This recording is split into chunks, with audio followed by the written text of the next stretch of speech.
Kæru félagar, á komandi kjörtímabili vil ég vinna að auknum jöfnuði og jafnrétti þvert á málaflokka, enda það grunnstef í öllum af okkar stefnumálum.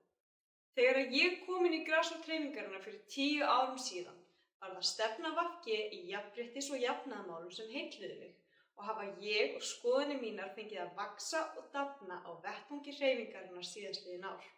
Ég hef nýtt mér þann grunn vel og þá sérstaklega í embætti forseta Landssambands ungmennafélaga þar sem ég hef leitt hagsmunabaráttu ungs fólks.